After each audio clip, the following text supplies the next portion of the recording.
Well, hello, Dr. Janasic and myself, Dr. Smith, back again. And if you see our two faces together, you know that there is a new course coming up.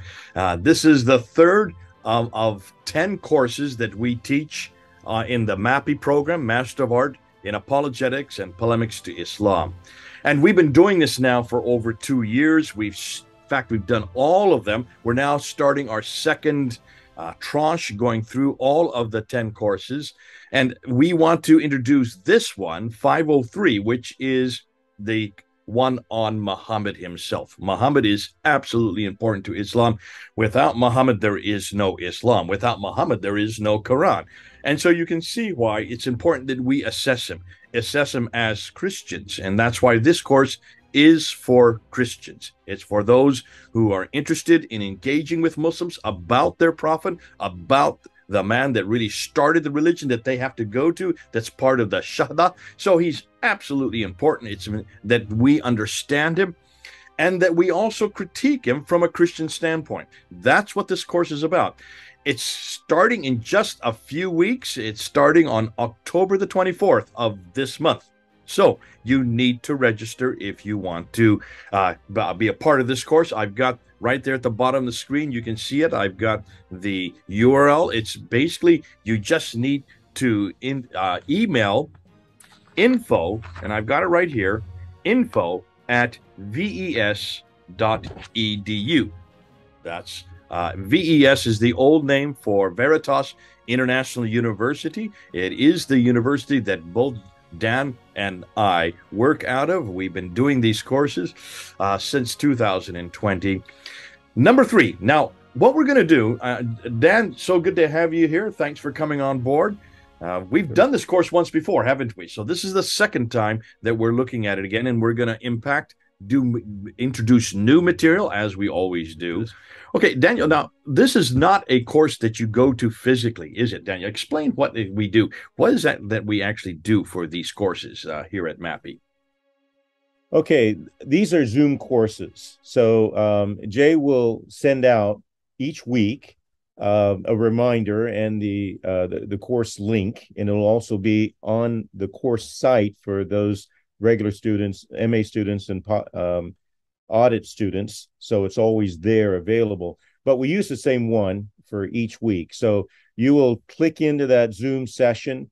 We will then host it, and that's where we'll be putting, we'll do the presentations and the discussions all on Zoom. So it's a lively time, and it works well around the world. And we have people joining us from around the world, and that's exciting to hear what they have experienced in their own part of the world.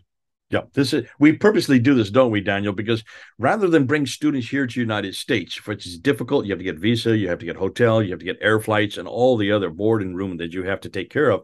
That's very expensive.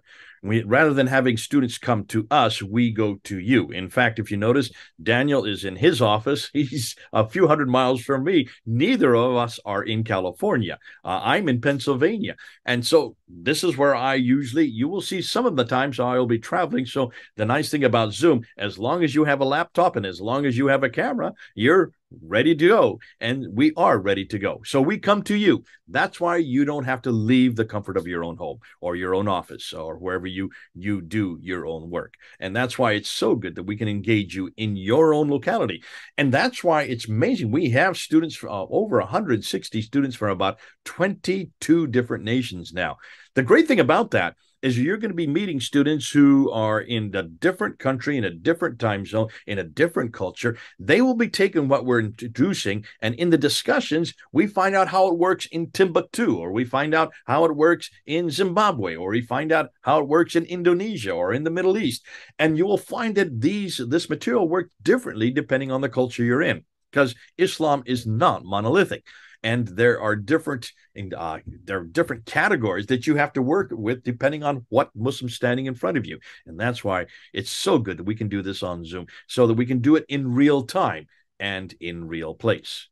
That's the beauty of using Zoom webinar. But let's go through, if you don't mind, Dan, let's go through each one of the 8 subjects, because we're going to be doing 8 lectures. starting from October the 24th, going to December the 12th. That's for the lectures. That's for the lectures. If you're taking it as a master's student or a doctoral student, you have 15 weeks to finish your course. So that will start from October the 24th all the way till next year, till January the 28th.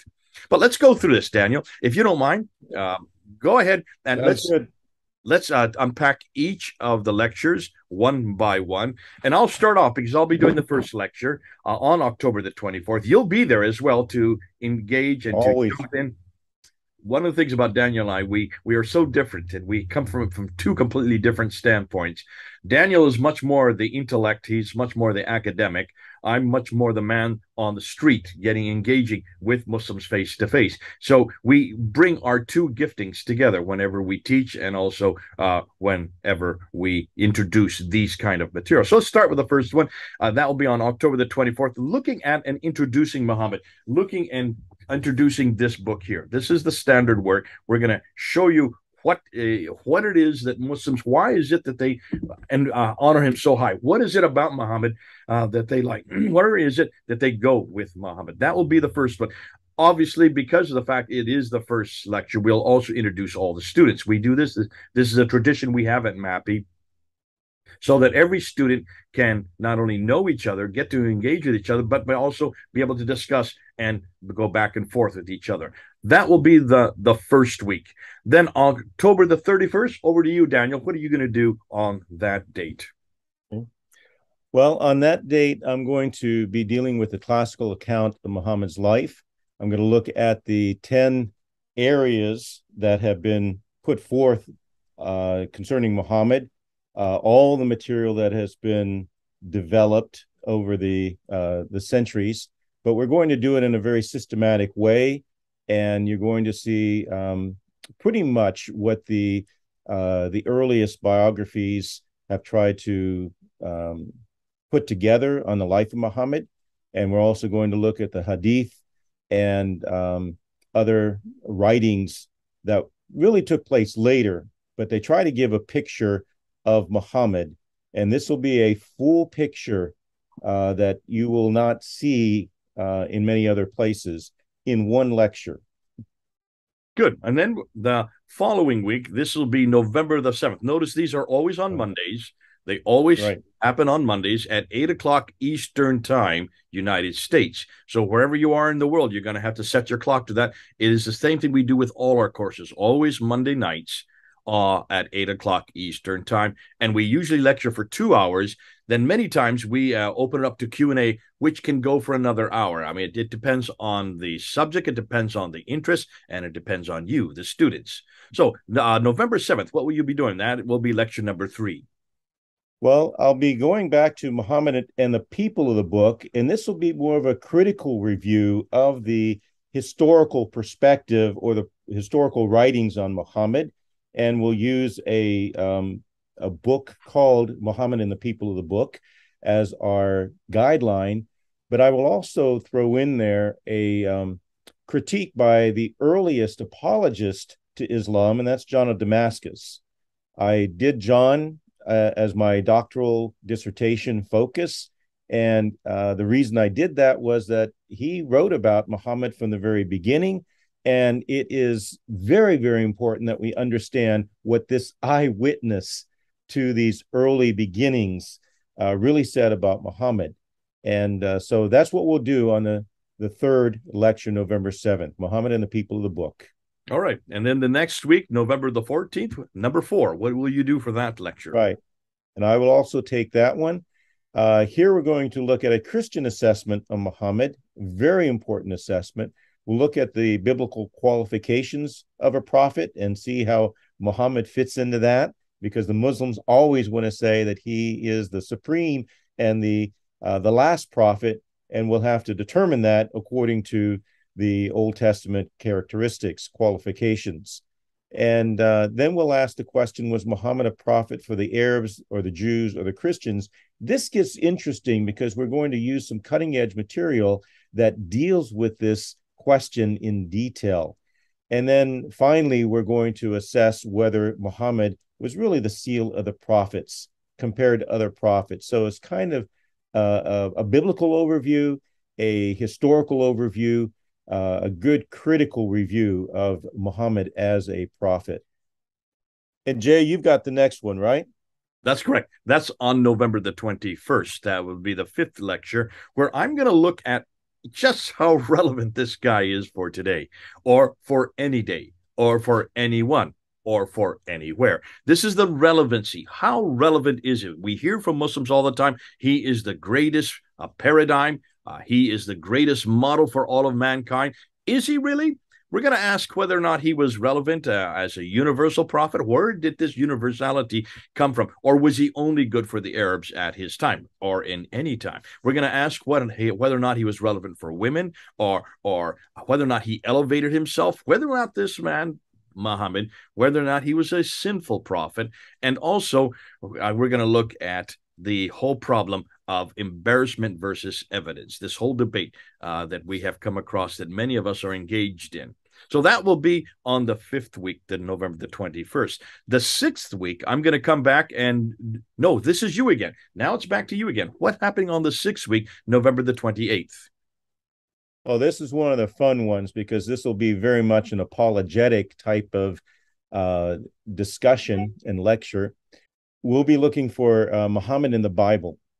And I'm going to look at the Old Testament. Well, Muslims say that the Old Testament and the New Testament give all of this material and a prophecy about Muhammad coming and being the seal of the prophet. So they really put this forth in their arguments, and we need to know how to answer that. So we're going to look at the Old Testament, Deuteronomy, Song of Solomon, and Psalms, and Isaiah, and see what it actually says about this so-called prophet, or what they say about it, and critique that. And we're also going to look at the New Testament, where they say, well, Jesus even prophesied that Muhammad would come. And we'll take a good look at that, because you need to know how to answer these questions. Very important questions, and a lot of fun going through this material. And Daniel, isn't this really a whole industry has been created in Islam because of two small verses in the Quran itself that really support this? Chapter 7, verse 157, and also chapter 61, verse 6. If the Quran stipulates that Muhammad can be found in our Bible, they've got to find him. And it's been fun watching and sitting back and just looking at this desperation by Muslims as they're trying to rigorously unpack the Bible, which they hate to begin with, and try to find Muhammad anywhere, and they just can't. But you're going to go through and show all the different claims they make, because there are many claims they make about Muhammad in the Bible, and you're going to shut down every one of them. That's an exciting lecture. I remember the last time it was laughable, some of the stuff you came up with. So that would be the lecture number 6, week number 6. Week number 7, then I come back again, and this will be December the 5th. And I'm going to be looking at modern controversies surrounding Muhammad himself. There are some modern controversies that we need to know about, that we need to really engage with and unpack. The aniconism in Islam, we're going to start with. We're going to look at the Gillian Poston Muhammad cartoons. We're going to look at the Innocence of Muslim movie that came out, the Charlie Hebdo controversy. We're going to look at other controversies that have come subsequent to them, much more recently. And then we're going to ask the question, why is it with all these controversies, what is it about Muhammad? Why is it that he's so important for Muslims that they're willing to stick their necks out and even kill people for this man? That will be week number 7. Week number 8 then is the wrap up, and this is going to be the conclusion. And what we want to do, Daniel and I, and Daniel will be also engaging at this time with us, we're going to look at both Muhammad and Jesus, because really they are the figureheads for both faiths. For the Muslims, it has to be for Muhammad. For us as Christians, it has to be Jesus Christ. Why don't we do a comparison? So we're going to do that on week 8. And that's going to be fun, because when you look and see the difference between Muhammad and Jesus, well, there is no comparison. It's so good. And this is a great way to send the rest of you out there to use this material, all these 8 different lectures, for your ministry, for your discussions, and also as you engage with Muslims, because we want all of you to engage with Muslims. Now, this is a seminary. We are teaching at Veritas International University, which means this is for Christians only. If you are atheists or humanists or you are Muslims, this is not a course that you can take.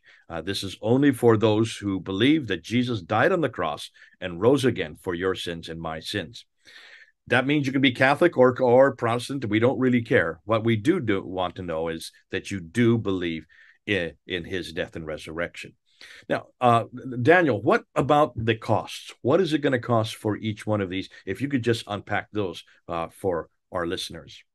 Okay. Again, the email would be ves.edu or info@ves.edu. For MA students, it'll be $330 per unit. So for under $1,000, you would be able to have a regular 3-credit-hour course. We also invite audit students. Before you go on, before you go on, Daniel, let's just unpack this a little bit. So the master students are there for full time, and therefore there's more that's required of them. They have to not only they have to be at every lecture. You don't have to be live at every lecture, because every lecture that we do, we're going to record. And also the PowerPoints, every one of the lectures has PowerPoints to go with them. We will send the next day for those who are, say, in India or in the Middle East who are fast asleep, or in Europe, because the fact they can't stay up 2, 3 in the morning, we will send it to you. And this is for all the students. You'll all get it the very next day or the day after. That means you get the recorded lecture. You also get the PowerPoint so that you can do it on your own leisure at your own time within that week. Now, because of that, there are other things that are required. Daniel, you want to say some other things that are required for the master students? They have to do things, and they have 15 weeks to do it. But what is it that's required of them? Okay, they will have reflections on the lectures and the reading. So that's a written reflection per week. So there are 8 of those. There are 8 written discussions that they will be involved in. And that will be on the different topics that we will be talking about. And they will have a final exam, which is an essay exam that will tie it all together. And then they'll have a final paper, which will really give them an opportunity to explore one of these areas in more detail. And it's a great way to kind of pool everything together. So those are the requirements for the MA. And again, you will all have 15 weeks. The first 8 weeks will be the lectures, and the discussions and the reflections will go best with that. But then you'll have the other 7 weeks to really work on your final 2, the essays for the final exam, and also for the paper itself. Yeah, and then we have the second tranche, and this is the second growth, because we know that not everybody wants this for academic. For an academic degree. It's not important that you get a master's or a doctorate. There are many of you who just want to learn the material, but you also want to engage with the material with those who are doing it. And that's what we call the audit students. So the audit students are come to all the lectures. They also get all of the PowerPoints and the lectures the next day, like everybody else. But they also can participate in the Populi. Populi is this platform that VIU controls, where the students who are masters have to do their discussions on Populi. The audit students can participate in those discussions, and they can see what the questions are, and they can see what the assignments are. They can do the assignments if they want to, but we will not look at them. We will not grade them like we have to with the master students. But you can participate in this, and this is where you engage with the students who are taking the course as well. Now, that's the audit students, and they have to pay $280 per course. For the whole course, it's $280. There's still a third tranche, and these are students, and these tend to be the ones who tend to be the ones that we get most of our students for, and this is what we call personal engagement. Personal engagement are those students who do not want to do any of the coursework. They're just there to learn the material. Many of them are overseas. Many of them are working with Muslims, engaging with them. They want to learn the material. They want to hear the lectures. They want to also be able to get the PowerPoint so they can use them in their own ministry. Those PE students, you do not participate on Populi, so you cannot participate in the discussions during the week like the audit students can. However, You are there for every class, and you can bring your questions, and we engage you to do bring your questions with you at the end of each lecture so that we can answer your questions. And we promise that we will be there every Monday night. And we promise that we will also engage and bring back and forth our own expertise. Daniel has over, what do you have, 20, 30 years working with Muslims now? Uh, Over almost 25.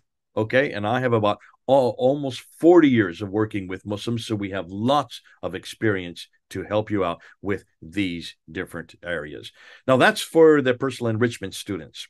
Obviously, we And do want to make sure that you do register. You only have a few weeks, and so really you only have about 2 weeks to get this up and running. So you do need to register. Here is the registration. It's very simple.